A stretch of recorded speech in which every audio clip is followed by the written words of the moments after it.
Hello everyone, ఇవాళ Mexican style chicken curry ఎలా చేయాలో నేర్చుకుందాం.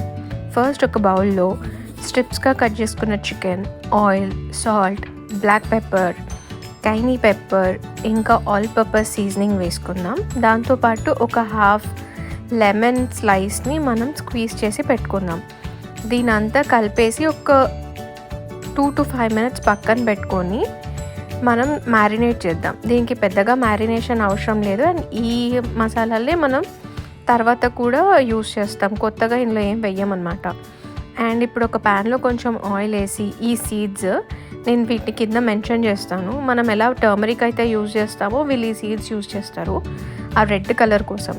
సో ఆ సీడ్స్ని ఫ్రై చేసుకొని పక్కన తీసేసుకున్న తర్వాత మిగిలిన ఆయిల్లో చికెన్ వేసుకొని ఫ్రై చేసుకుందాం. చికెన్ ఫ్రై అయ్యే గ్యాప్లో గార్లిక్, టమాటోస్, ఆనియన్స్, ఇంకా ఆలపినో పెప్పర్స్ కట్ చేసి పెట్టుకుందాం. అండ్ ఈ క్యూబ్స్ కూడా కావాలి. ఇప్పుడు ఈ చికెన్ ఫ్రై అయిన తర్వాత మనం ఆనియన్స్ అండ్ ఆలపినోస్ వేసి ఫ్రై చేసుకుందాం. ఆనియన్స్ ఇంకా ఆలపినోస్ ఫ్రై అయిన తర్వాత టమాటోస్ అండ్ దాంతోపాటు ఆ క్యూబ్ కూడా వేయాలి. ఆ క్లిప్ మిస్ అయింది. టమాటోస్ అన్నీ బాగా కుక్ అయిన తర్వాత మనం డిష్ అవుట్ చేసేసుకొని కొత్తిమీరతో గార్నిష్ చేసుకుంటే మన డిష్ రెడీ.